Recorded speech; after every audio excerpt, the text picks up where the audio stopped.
Recently, I heard about Miss Hussey, or I think I'm saying her name right. Um, there's one woman from the royal family who's 83 years old, and she asked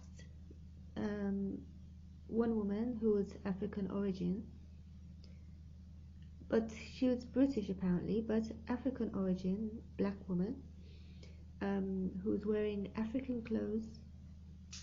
She asked her, "Where are you from?" And maybe she was a bit inquisitive about this, maybe a bit too inquisitive. And she kept trying to ask when the woman was telling her that she's actually British. And she touched her hair, and she asked, "No, where are you from? Where are your people?" She was referring to where is her origin from. And I mean, this is understandable because the woman was wearing a lot of African clothes, and this is why many people are surprised that this would actually be seen as racism.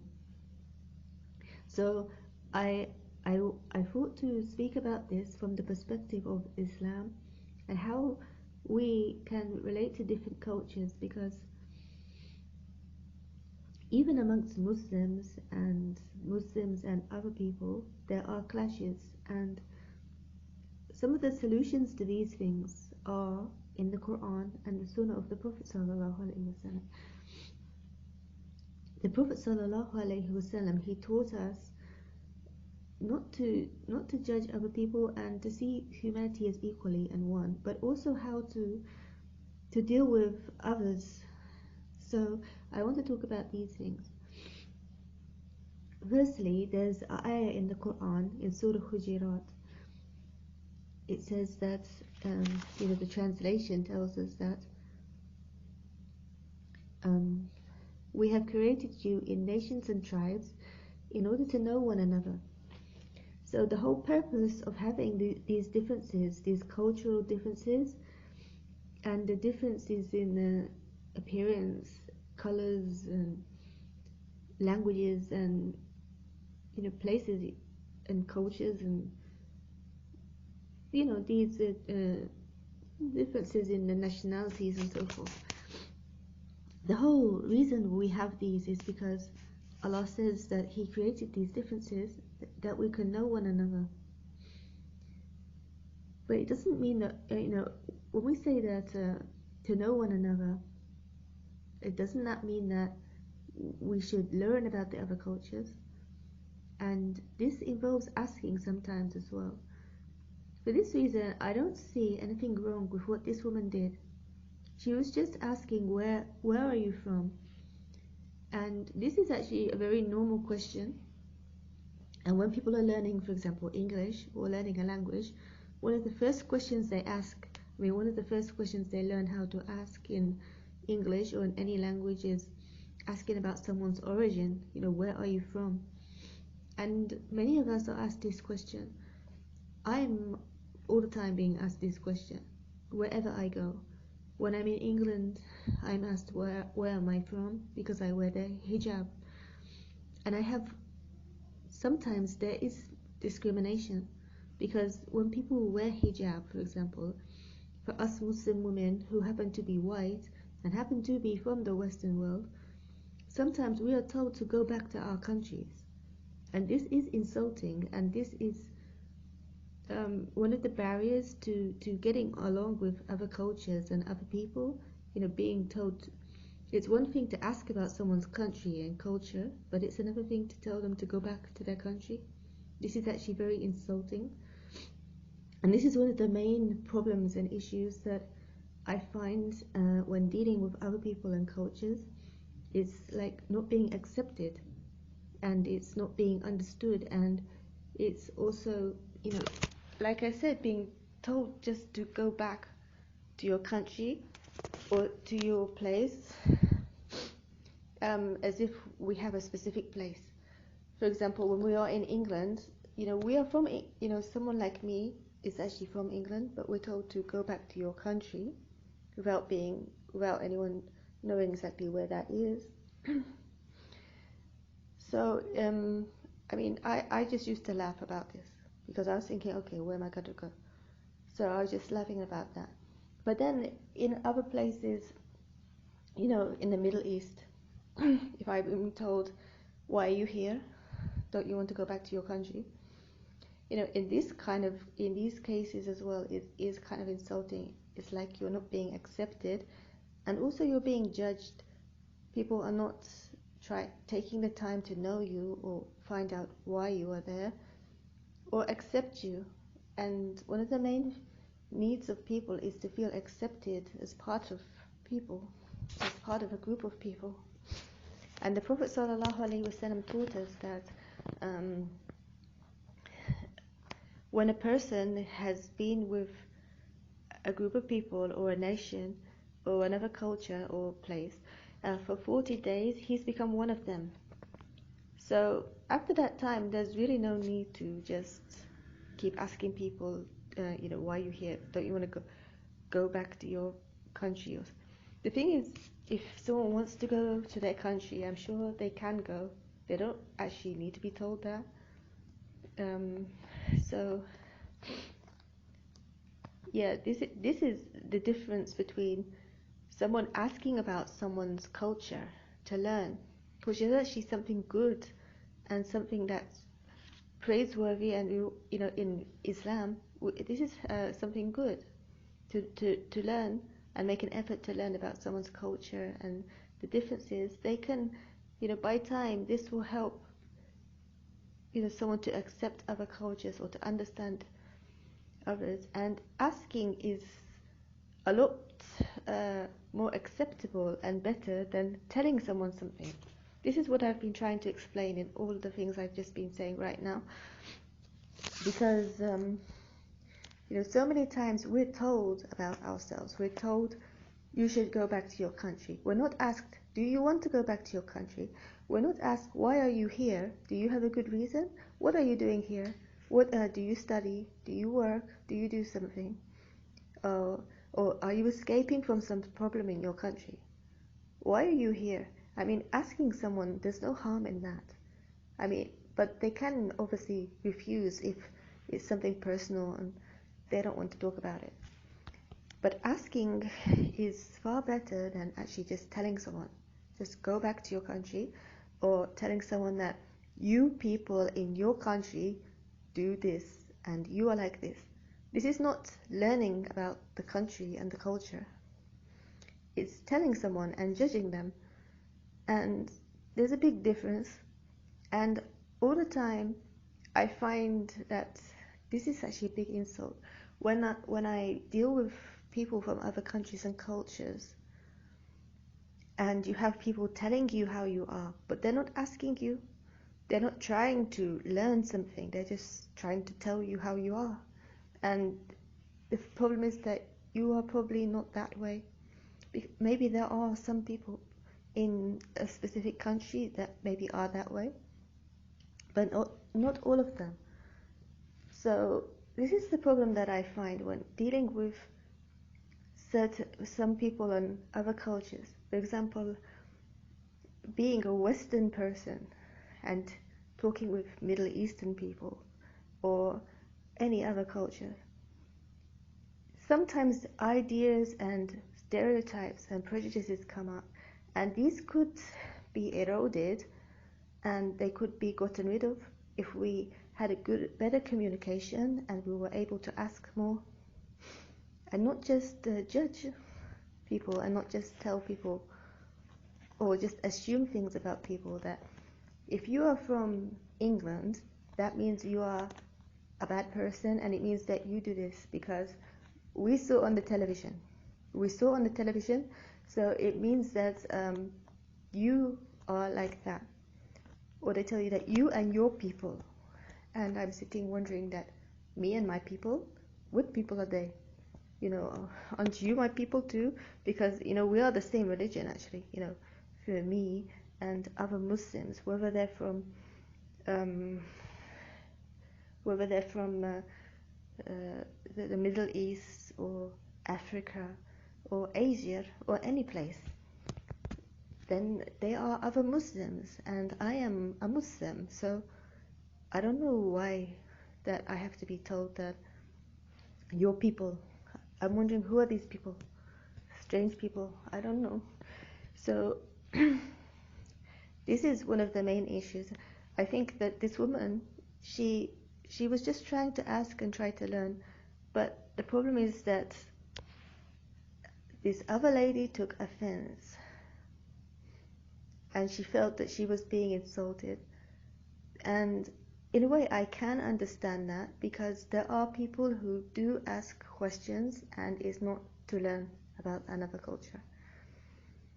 It's just to try and degrade somebody or make them feel like an outsider, and to show that they're not from there. So maybe this woman did feel that this was the case, but it doesn't look like that in the whole sense. But I wanted to point out some mistakes in this, because firstly, we are told as Muslims to have a good opinion, about Allah, about the religion, but also about other people. We're supposed to assume the best thing rather than assume something bad. If there's no evidence for that, for example, if this woman was just asking, where are you from? And she hasn't given any sign that she's wanting to do something bad, or to harm her, or to laugh at her, or anything like that, then there's no reason to be upset or to see it as an insult. Just assume that she's an interested woman and she wants to know. But if someone is not comfortable to answer, they can just reply in a polite way that, I'm sorry, but I don't, I consider myself British, but I just like to wear African clothes, or something like this, rather than taking it as a bit insult. But the fact of wearing clothes from a particular country or culture is important. And I felt I needed to speak about this as well, because from the practice of the Sunnah of the Prophet Muhammad ﷺ and the companions, when they went to visit other people from other countries and cultures to give dawah and so forth, they would wear the clothes of the people they were going towards. They were dressed in the clothes that were like the people they were going to see, because this would make them more acceptable to them, and it will not make them stand out as foreigners. Because there's a psychology of us and you. When you separate yourself into a group or into a tribe, or if you separate yourself in some way, you've become part of a group, and when you're part of one group, another group will see you as the other. So they might see you as an enemy, or they might see you as a threat, or just not accept you. So the best thing, if someone wants to be accepted as a certain type of culture or a certain group of people, is to dress and wear the clothes of those people, and to pay attention to your appearance.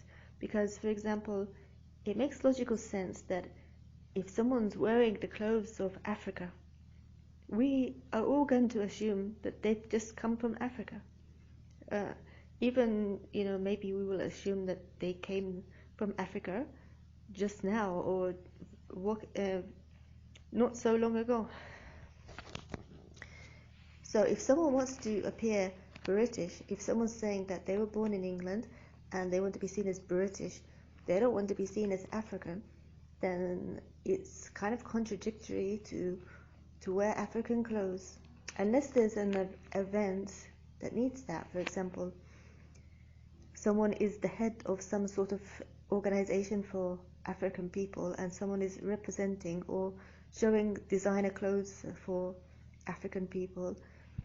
Normally, if someone puts on the clothes of a particular culture or country, they want to be recognized as from there. And then it will make very logical sense to ask someone, from where are you from, out of interest. And normally they would want to tell you about their country and culture. I mean, I think For me as a Muslim, I wear Islamic clothes, I wear the hijab, and I wear Islamic clothes. So I have many people ask me, when I've been in England I had many people ask me, why do you wear these clothes? I mean, some people had not even heard of Islam. I was surprised. One man once on the train was asking me, why are you dressed that way? Why do you wear this? I tried to explain to him that I am a Muslim. He asked me, what is a Muslim?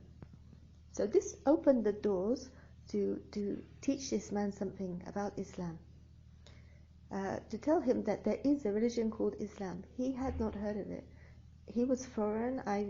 I'm guessing he was from the east of Europe, from his appearance and accent. And he just was very interested. Why are you wearing this? He didn't ask many questions, just he wanted to know, what's this and what is Islam? I told him Islam is a religion. And then after that, the train came to our stop, so I just left, or he just left, and that was the end of that. But it gave him the idea that there is a religion called Islam. And I've had this quite a few times. I had this with another student when I was studying as well. He wanted to know why I'm wearing the headscarf. I told him I am Muslim, and the same thing. He asked, what is Islam? I told him it's a religion. He asked me, what's this religion? So I explained to him that, in Islam, we believe in all of the prophets, and we believe in the Jesus and Prophet Muhammad sallallahu alaihi wasallam and so forth. And he became interested in Islam from these points. He said, your religion sounds good. And I also had once, when I was sitting on the train, a girl came to me, and she was Asian, but she was not wearing hijab, and she was showing her hair and wearing a short sleeve top and I think tight trousers or something. And she sat in front of me and asked me, I want to ask you a question. So I said, okay. She asked me, why do you wear these clothes? She asked me, did you convert to Islam? I told her, yes, I did. So she told me that you put me to shame. She told me that I am a Muslim, but I don't wear the hijab. I know that I should, and when I saw you like that, I felt very ashamed. So she said that I want to change, and I'm going to change, inshallah. So our appearance, our dress, teaches people something, and it affects the way we are seen, and it even can affect other people in these ways that they'll be interested to know about your religion, to know about your culture, to know about things. So if you want that, for example, as Muslims, we do. So having the appearance of a Muslim is important for people to have an understanding about Islam and so forth. But at the same time, obviously there are cultural issues, and if someone does not want to appear exactly foreign or like they are from somewhere else and all the time being asked where are you from, it's not a good idea to wear the clothes specific to a certain type of country or culture. Because we see in the streets people wearing African clothes or Asian clothes and so forth, and it's okay, they are allowed to do that, and there's nothing wrong with these clothes. But at the same time, it's very obvious that this person is foreign. Even if they're not foreign, they appear foreign. They appear like they've just come recently from their country and they didn't integrate, basically. So it's very obvious that they're foreign. So when people see them like that, maybe they might not talk with them, or they might not know how to deal with them. They might feel shy to approach them. They might not know how to deal with them because of this appearance. Then there's the issue of the weather and so forth. But I just wanted to make this point because sometimes we may think that other people are mistreating us or judging us, but we haven't paid attention to how we appear to others. So it's a two-way thing. Sometimes people, they want to get to know us and they want to to find out who are we, but we're maybe not giving people the opportunity, and maybe we're doing things that make them think wrongly of us. For example, as well, people sometimes ask me, why do Muslim women wear black clothes? And I tried to do research on this a long time ago because I wondered myself, why do people wear black clothes? But I found that there's no evidence that says you have to wear black clothes. You can wear any clothes, but according to Islam, you have to wear clothes that cover your body and don't show your hair. Everything, you cover everything except your hands and face, and don't show the shape of your body. But the problem is, in the Western world, black is seen as something evil. It's associated with witches, and when we were children, we used to hear these stories about witches and evil people. Normally they were wearing black clothes.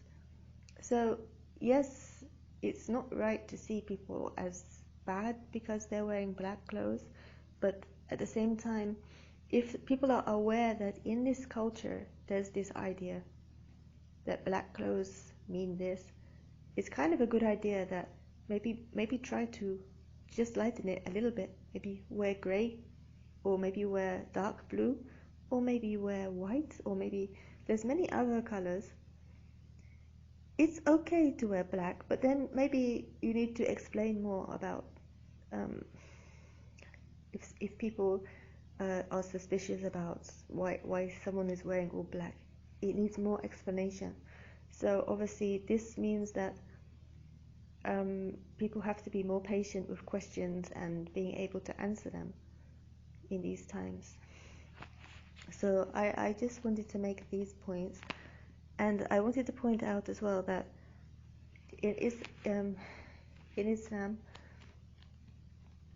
the whole belief is that humanity is one, and God, Allah, is one, and this belief is supposed to unite us. So this is why, in essence, in Islam, there's no discrimination against people. But sometimes it does happen that people from different cultures have discriminatory ideas about others. And it happened in the time of the Prophet Muhammad sallallahu alaihi wasallam. One Arab man, he looked at some of the foreigners that were from the companions of the Prophet Muhammad sallallahu alaihi wasallam, and he said something about Arabs being superior. There was Bilal, who was the black slave that was set free by Abu Bakr, and he became the Mu'adhin. And then there was a Roman man who had, it said that he had blonde hair and blue eyes, and there was a Persian man, and maybe there was somebody else. And he made a comment about foreigners. When this news reached the Prophet Muhammad sallallahu alaihi wasallam, it said that he was angry, and his face turned red. His cheeks showed redness from anger. So he took his cloak and he went to the minbar in the mosque, and he made a sermon in the mosque. He called all the people, and he told them that the Lord your God is one. You are from one God, and he said you are from two human beings. You are from Adam and you are from Hawa, Eve. And no one is superior, no Arab is superior to a non-Arab except in taqwa, and no non-Arab is superior to an Arab except in taqwa.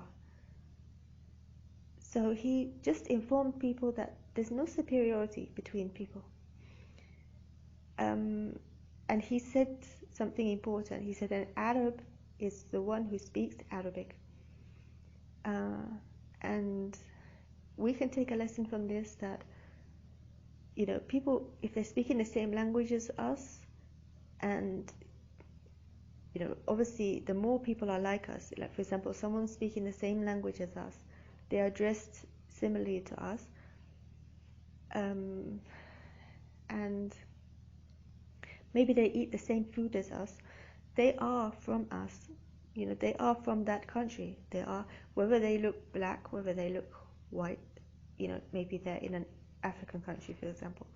If someone looks black, they look brown, they look, I don't know, whatever, red Indian or whatever color they happen to be. When they're speaking the language of the people, they are considered to be from them. And obviously, the longer they've been amongst them, because we're told if someone has been 40 days amongst people, he's one of them. And our belief also unites us as well. So as Muslims, we should accept people as a Muslim and not just judge that they are from here or there. I mean, we need to some extent, to understand people, because there are cultural differences. But the main thing is not their nationality. The main thing is that they are a Muslim. And this is how we should relate to people, mostly. And this is how we could get rid of some of these discriminations. And as I mentioned, the important thing is that if we don't know about a country or we don't know about a culture, and we want to get on with people or deal with people from this country or culture, that we try to learn about them and ask them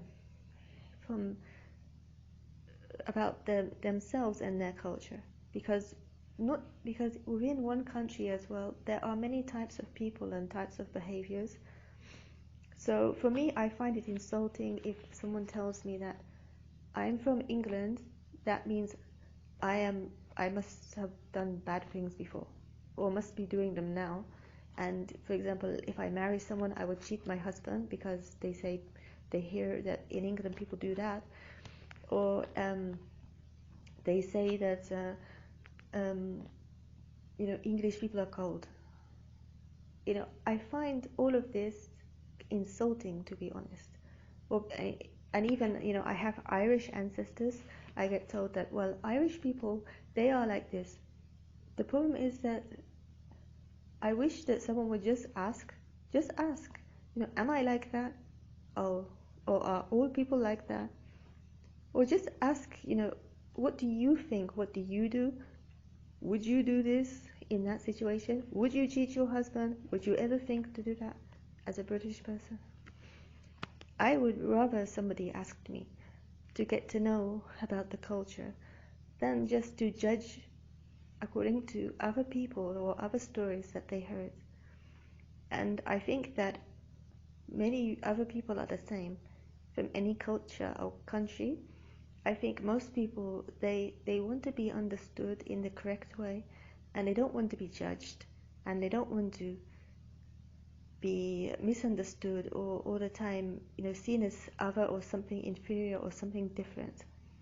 So if we could take this ayah of the Quran that reminds us why Allah created these differences, and if we could try and think about that and acknowledge it, then I think this is good and important.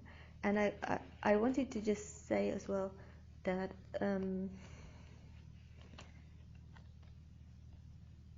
the issue of color in Islam, Allah gave many rights to the people who were black, because there were black slaves at that time.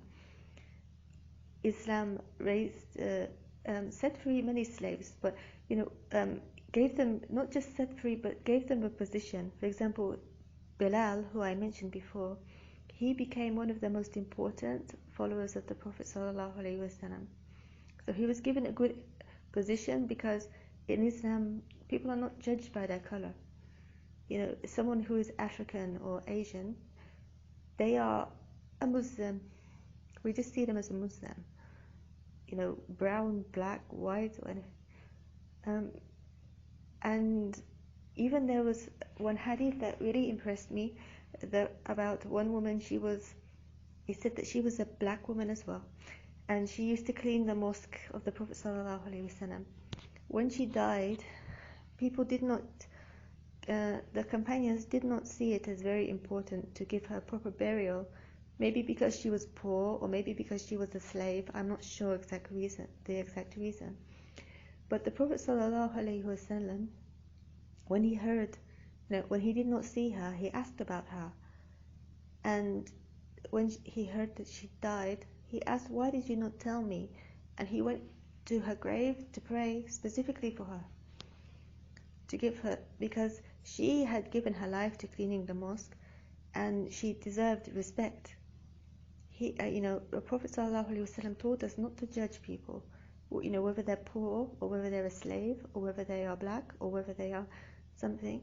We have to get rid of these ideas from our heads and treat people as people, because in the belief of Islam, humanity is one and God is one, as our Prophet ﷺ taught us.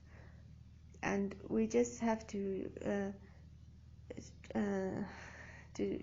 try and understand one another and get along in this world, in this life which is short. Assalamu alaikum wa rahmatullahi wa barakatuh.